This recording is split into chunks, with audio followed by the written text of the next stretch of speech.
तो दोस्तों अगर इंडियन स्टॉक मार्केट की बात की जाए तो आज के दिन में हमारे इंडियन इंडाइसेस हमको काफ़ी ज़बरदस्त तेज़ी में देखने को मिले, काफ़ी शानदार रिकवरी हमको यहाँ पर देखने को मिल रही है। निफ्टी 50 में 2% की तेज़ी, सेंसेक्स में देखिए करीब यहाँ पर सवा 2% एंड निफ्टी बैंक ऑलमोस्ट 2%। तो काफ़ी शानदार रिकवरी थी, इसके बारे में हमने दिन में भी चर्चा करी थी, दिन वाले वीडियो में। और इसके पीछे का रीज़न दोस्तों, मेजर जो रीज़न था वहाँ पर यूक्रेन रशिया के बीच जो ये वॉर चल रही है, वहाँ पर दोस्तों यूक्रेन के प्रेसिडेंट की तरफ से ये बयान आता हुआ देखने को मिला कि वो अब नाटो की मेंबरशिप ज्वाइन नहीं करेंगे, वहाँ पर वो अपने आप को फोर्स नहीं करेंगे। बेसिकली दोस्तों इसी की वजह से यहाँ पर एक ये इतना बड़ा मुद्दा खड़ा हुआ, वॉर की सिचुएशन क्रिएट हुई। अब यहाँ पर जब ये प्रेसिडेंट की तरफ से बयान आया तो इसको यहाँ पर बेसिकली मार्केट्स ने पॉजिटिवली लिया, जिसकी वजह से हमको मार्केट में तेजी देखने को मिली। तो इंडियन मार्केट की बात करें तो ये पहला रीजन था। दूसरा रीजन दोस्तों, हमने बात करी थी कि कल एग्जिट पोल के नंबर्स भी आए एंड एग्जिट पोल में यहाँ पर क्लियरली नजर आ रहा है कि बीजेपी यहाँ पर 5 असेंबली में से 4 असेंबली में यहाँ पर लीड कर रही है, तो मार्केट ने यहाँ पर इसको चीयर किया। क्योंकि देखिए मार्केट दोस्तों यहाँ पर ऐसा नहीं है, स्टेट इलेक्शन को इतना ज़्यादा यहाँ पर जो है यहाँ पर देखता है, मार्केट लॉन्ग टर्म का देखता है। तो स्टेट इलेक्शन में यूपी का एक बड़ा यहाँ पर इम्पैक्ट दोस्तों होने वाला है और कल यहाँ पर महासंग्राम का रिजल्ट भी आने वाला है, उसके बारे में थोड़ी देर में चर्चा करेंगे। तो उसकी वजह से मार्केट ने हो सकता है यहाँ पर इसको पॉजिटिव तरीके से यहाँ पर देखा हो, तो ये कुछ रीज़न थे। लेकिन आज की अगर बात करें तो डाउ जोन्स, एस&पी, नेस्डेक आप देख सकते हैं काफ़ी शानदार हमको यहाँ पर तेजी में देखने को मिल रहे हैं। एंड यूरोपियन मार्केट देखिए दोस्तों आप, काफ़ी शानदार तेजी हमको पूरे यूरोपियन इंडेक्सेस में देखने को मिल रही है। चाहे हम कनाडा की बात करें, एफटीएससी ब्रिटेन की बात करें, जर्मनी की बात करें, ठीक है, एंड यूरो की बात करें, आप देखिए यहाँ पर एम्स्टरडेम, स्पेन का इंडेक्स जो है, बेल्जियम, पीएसआई, सारे आज देखिए एटीएक्स, तो सारे हमको यूरोपियन मार्केट्स में काफ़ी शानदार तेजी देखने को मिल रही है। क्योंकि यूरोपियन मार्केट दोस्तों काफ़ी काफ़ी ज़्यादा करेक्शन में हमको देखने को मिले थे। यूरोपियन इंडेक्सेस स्टॉक जो है काफ़ी ज़्यादा करेक्शन पे हमको देखने को मिले, क्योंकि रशिया यूक्रेन की वजह से दोस्तों यूरोपियन मार्केट्स में काफ़ी ज़्यादा प्रेशर पड़ रहा था। जो सैंक्शंस लग रहे थे उसकी वजह से यूरोपियन मार्केट में हमको प्रेशर आते हुए देखने को मिले, क्योंकि यूरोप जो है बेसिकली काफ़ी ज़्यादा डिपेंडेंट है रशिया पे। तो उसकी वजह से ये सारी सिचुएशन हुई। लेकिन अब यहाँ पर हमको एक रिबाउंड आता हुआ देखने को मिल रहा है, जो कि एक पॉजिटिव हमको देखने को मिलता है। अब यहाँ पर दोस्तों अगर मैं आपको बताना चाहूँ तो ब्रेंट जो क्रूड है, यानी कि क्रूड ऑयल जो है बेसिकली इंटरनेशनल मार्केट्स में आप देखिए क्रूड ऑयल भी हमको यहाँ पर कूल ऑफ होता हुआ नजर आ रहा है। $121 पर बैरल के आसपास हमको यहाँ पर आता हुआ देखने को मिल रहा है, जो कि करीब यहाँ पर $137 के आसपास जा चुका था। तो अब यहाँ पर थोड़ी बहुत कूल ऑफ होता हुआ नजर आ रहा है, बिकॉज ये जो रशिया यूक्रेन के बीच जो एक क्राइसिस है, जियोपॉलिटिकल टेंशन है, ये भी अब हो ऐसा लग रहा है कि यहाँ पर कुछ ना कुछ यहाँ पर दोस्तों आउटकम निकलेगा, क्योंकि third round of talk already हो चुकी है। साथ ही साथ यहाँ पर रशिया की गवर्नमेंट भी आपसी यहाँ पर चर्चा कर रही है कि यहाँ पर जो सैंक्शंस लगे हैं उनको कैसे ईज आउट किया जाए। एंड यहाँ पर एक और मीटिंग होने वाली है रशिया यूक्रेन के बीच, तो लेट्स यहाँ पर क्या आउटकम आता है। लेकिन मार्केट अब यहाँ पर उम्मीद कर रहा है ऐसा। देखिए मार्केट के बेसिस पे मैं आपको बता रहा हूँ मार्केट में क्यों यहाँ पर हो रहा है ऐसा, क्योंकि यहाँ पर उम्मीद जताई जा रही है कि अब यहाँ पर कुछ ना कुछ पॉजिटिव इम्पैक्ट इसका आता हुआ देखने को मिलेगा, ये जितनी भी चीजें यहाँ पर हो रही है। अब यहाँ पर बात करते हैं दोस्तों कल के दिन मार्केट में क्या महासंग्राम होगा। तो कल आने वाले हैं दोस्तों हमारे यूपी पोल के आउटकम, एंड जिसकी वजह से वॉलेटिलिटी देखने को मिल सकती है। अभी मैं एक आर्टिकल पढ़ रहा था दोस्तों, पुराना आर्टिकल, जहां पर मैं पढ़ रहा था कि 2007 में, 2012 में, 2017 में इंट्राडे वॉलेटिलिटी काफ़ी ज़्यादा थी स्टेट इलेक्शंस के वहाँ पर रिजल्ट के दिन। तो कल के दिन हो सकता है काफ़ी ज़बरदस्त वॉलेटिलिटी हमको देखने को मिले। और ये जो वोटिंग है कल चालू हो जाएगी सुबह 8 बजे या 9 बजे के आसपास। तो मार्केट आवर्स में ही होगी और मार्केट में उसकी वजह से वॉलेटिलिटी हमको देखने को मिलेगी।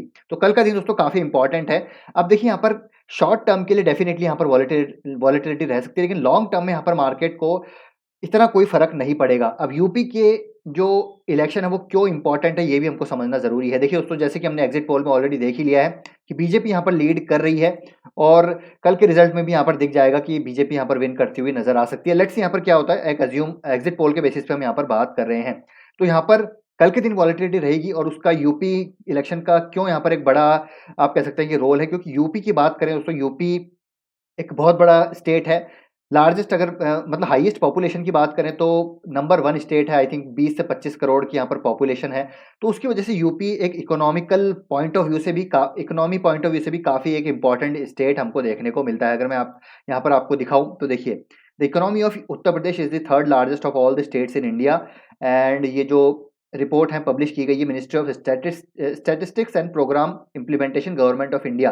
तो जो नॉमिनल जीडीपी है, यानी कि जो जीएसडीपी होता है, ग्रॉस स्टेट डोमेस्टिक प्रोडक्ट, उसमें 17.5 ट्रिलियन का यहाँ पर कंट्रीब्यूशन है, यानी कि 17 लाख करोड़ का यहाँ पर कंट्रीब्यूशन है यूपी का, ठीक है? सबसे ज़्यादा कंट्रीब्यूशन जो है जीडीपी में वो महाराष्ट्र की तरफ से आता है और जो महाराष्ट्र है दोस्तों ऑलमोस्ट यूपी से डबल है। आई थिंक 35 लाख करोड़ का यहाँ पर कंट्रीब्यूशन महाराष्ट्र की तरफ से आता है। फिर उसके बाद आई थिंक तमिलनाडु है और थर्ड पे है यहाँ पर उत्तर प्रदेश। उत्तर प्रदेश की बात करें तो आप देखिए जीडीपी रैंक थर्ड है, जैसे मैंने बोला पहला महाराष्ट्र है, दूसरा तमिलनाडु है, तीसरा उत्तर प्रदेश है, उसके बाद आई थिंक गुजरात है। ये आप चेक कर लेना दोस्तों, गुजरात आई थिंक गुजरात है या फिर चौथे पे ऐसा कुछ है, ठीक है? ये जो है मेजॉरिटी आप देखिए पर कैपिटा रैंक 28 है, तो अभी भी अगर हम बात करें तो यहाँ पर कैपिटा जो कंजम्पशन है वो अभी भी काफ़ी कम है, पॉपुलेशन वाइज़ काफ़ी ज़्यादा है। तो यहाँ पर दोस्तों अगर हम बात करें तो ट्रांसफॉर्मेशन यूपी का अगर होता है आने वाले भविष्य में तो जो इकोनॉमी हमारी जो $5 ट्रिलियन इकोनॉमी का एम है, $10 ट्रिलियन इकोनॉमी का एम है, उसमें यूपी का एक बड़ा योगदान यहाँ पर हो सकता है और मार्केट यहाँ पर हमेशा चीयर करेगा एक कंटिन्यूएशन की सरकार को। मतलब अगर किसी भी पार्टी की यहाँ पर चाहे विन हो दोस्तों, यहाँ पर ऐसा नहीं कह रहा कि बीजेपी है तभी यहाँ पर अच्छा होगा, कांग्रेस है तभी अच्छा होगा। लेकिन मार्केट को फ़र्क नहीं पड़ता कौन-सी यहाँ पर पॉलिटिकल पार्टी है, मार्केट को फ़र्क पड़ता है कौन-सी कंटिन्यूएशन में पार्टी आ रही है। जैसे कि हमने 2009 में भी देखा था कि कंटिन्यूएशन की सरकार थी कांग्रेस की और अपर सर्किट हमको वहाँ पर लगते हुए देखने को मिले थे। तो कंटिन्यूएशन मार्केट चीयर करता है क्योंकि कई सारे रिफॉर्म्स जो हैं यहाँ पर पेंडिंग पड़े रहते हैं। अगर कंटिन्यू रहेगी सरकार तो वो बेसिकली रिफॉर्म्स जो हैं वापस से आगे की ओर बढ़ते हुए नज़र आएँगे और गवर्नमेंट की बात करें तो अभी 5 असेंबली में यहाँ पर जो है इलेक्शन हो रहे हैं। अगर बीजेपी यहाँ पर आती है तो गवर्नमेंट के जो काफ़ी बड़े प्लान्स हैं जैसे कि जो एसेट मोनेटाइजेशन के प्लान हैं, जो उनके टारगेट हैं वो मीट भी होते हुए नज़र आ सकते हैं। तो उसको मार्केट बेसिकली यहाँ पर चीयर करता है। जो नेशनल मोनेटाइजेशन पाइपलाइन है, जहाँ पर गवर्नमेंट जो है करीब दोस्तों कई लाख करोड़ का यहाँ पर फंड जुटाने वाली है आने वाले कुछ सालों में, तो यहाँ पर उसका एक महत्वपूर्ण योगदान हो जाता है यूपी का भी एंड साथ ही साथ जो नॉर्थ ईस्ट के स्टेट्स हैं उनका भी यहाँ पर काफ़ी बड़ा योगदान है। जैसे हमने बोला इकोनॉमी में उत्तर प्रदेश का काफ़ी यहाँ पर एक इम्पॉर्टेंट रोल रहता है क्योंकि जीडीपी वाइज भी थर्ड है, पॉपुलेशन वाइज भी थर्ड है, अगर हम एरिया वाइज भी देखें तो उसमें भी आई थिंक सेकेंड है। तो ये सारी चीज़ें हैं, काफ़ी इंपॉर्टेंट है। तो यहाँ पर दोस्तों मार्केट में कल के दिन वॉलेटिलिटी रह सकती है, लेकिन अगर मार्केट गिरता है तो आपको यहाँ पर डेफिनेटली अपॉर्चुनिटी की तलाश करनी होगी एंड अगले वीक भी दोस्तों मार्केट में वॉलेटिलिटी रह सकती है क्योंकि एफओएमसी की मीटिंग होने वाली है। साथ ही साथ इस यूपी इलेक्शन के बाद या फिर पूरे इलेक्शन रिजल्ट के बाद कहीं न कहीं फ्यूल प्राइसेज़ में हमको इज़ाफ़ा होता हुआ देखने को मिल सकता है। रिटेल प्राइसेज़ यहाँ पर बढ़ते हुए देखने को मिल सकते हैं। तो मार्केट इसको कैसे लेता है, वो हमको देखना पड़ेगा। हालाँकि कूल ऑफ हो रहे हैं। लेट्स सी यहाँ पर क्या सिचुएशन रहती है रशिया-यूक्रेन के बीच वॉर की। अब यहाँ पर दोस्तों मैं आपको मेरी वॉच लिस्ट दिखाना चाहूँगा। मेरी वॉच लिस्ट में कौन-कौन से स्टॉक हैं, जो यहाँ पर आपको अपनी वॉच लिस्ट में आप ऐड कर सकते हैं एंड इनमें बाइंग कर सकते हैं लॉन्ग टर्म का अगर आपका नज़रिया है। क्योंकि देखिए बिज़नेस दोस्तों इंटैक्ट है, बिज़नेस में कुछ फ़र्क नहीं आया है। बस ये जो ग्लोबल इश्यूज़ हैं उसकी वजह से मार्केट में करेक्शन आ रही है, स्टॉक्स में करेक्शन आ रही है, लेकिन बिज़नेस फंडामेंटल्स अभी भी इंटैक्ट हैं। यहाँ पर कोई भी प्रॉब्लम नहीं है। तो आपको यहाँ पर बाइंग करके चलनी है, लॉन्ग टर्म का नज़रिया रखना है। तो फार्मा एपीआई में डिवीज़ लैब, लॉरस लैब ये मेरी वॉच लिस्ट में है। एग्रो में pi industries, Sumitomo chemical, IT में टीसीएस, इन्फोसिस, एलटीआई, टियर 1 में ये हैं, टियर 2 में ये दोनों हैं, स्मॉल कैप में मेस्टेक है। ठीक है? एफएमसीजी क्यूएसआर में बात करें तो HUL, Jubilant FoodWorks and Varun beverages. Cable and wire में पॉलीकैब है, इसमें आप हैवेल्स भी ऐड कर सकते हैं फॉर एफएमईजी सेगमेंट। केमिकल में देखिए नवीन फ्लोरीन है, Deepak nitrite, alkyl and Balaji, clean science, Asian paints basically यहाँ पर पेंट का सेक्टर का है एंड यहाँ पर एशियन पेंट्स की बात करें, बर्जर पेंट्स की बात करें तो पेंट सेक्टर की कंपनी है जो कि डिपेंडेंट है काफ़ी ज़्यादा यहाँ पर फ्यूल के प्राइसेस पे। तो आप डेफिनेटली यहाँ पर ये मैंने कलर अलग किया है, तो इस पे थोड़ा मैं दोस्तों अग्रेसिव नहीं होऊँगा अभी भी। अग्रेसिव तो मैं अभी भी नहीं हूँ, मैं वेट कर रहा हूँ यहाँ पर कम एटलीस्ट मार्च का, यहाँ पर क्या सिचुएशन रहती है। एक बार स्टेबिलिटी आती हुई नज़र आए, ग्लोबल सेंटिमेंट्स यहाँ पर अगेन स्टेबल होते हुए नज़र आएँगे, तो थोड़ा बहुत यहाँ पर दोस्तों अपनी बाइंग की फ्रीक्वेंसी को मैं बढ़ाता हुआ नज़र आऊँगा। अभी तो खैर पैसे भी नहीं है, अगली जो सैलरी आएगी उसमें ही बाय कर पाएँगे। कमेंट करके ज़रूर बताइएगा, क्या यहाँ पर आप कर रहे हैं? आपकी क्या सैलरी आप पूरी निवेश कर रहे हैं या फिर थोड़ा बचा के रख रहे हैं? मेरे ख्याल से थोड़ा-सा कैश इन हैंड आपके पास अभी भी होना चाहिए क्योंकि मार्केट में वॉलेटिलिटी रह सकती है।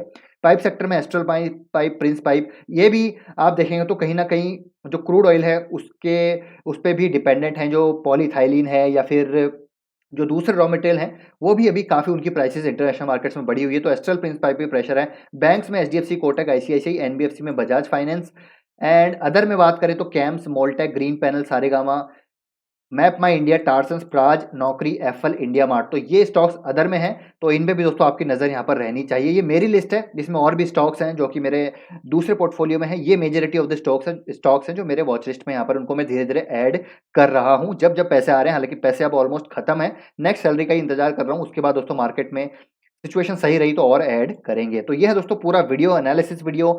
यहाँ पर हमने बात करी कल के दिन क्या रह सकता है मार्केट में और हमको क्या करना है, शॉर्ट टर्म वॉलेटिलिटी को इग्नोर करना है, लॉन्ग टर्म फंडामेंटल्स पे हमको फोकस करना है, क्योंकि जो लॉन्ग टर्म फंडामेंटल्स है वो इंटैक्ट रहेंगे। शॉर्ट टर्म में मार्केट में स्टॉक में वॉलेटिलिटी रह सकती है, उसको हमको एज अपॉर्चुनिटी की तरह लेना है। तो आई होप दोस्तों वीडियो पसंद आया होगा। वॉच लिस्ट आप जरूर इसको सेव कर सकते हैं अपने वॉच लिस्ट में भी। आपके कोई स्टॉक्स हैं स्पेसिफिक तो कमेंट करके वो भी आप मुझे बता सकते हैं। तो मिलते हैं नेक्स्ट वीडियो में। वीडियो अच्छा लगा तो प्लीज दोस्तों लाइक कीजिएगा। Till then take care, bye bye.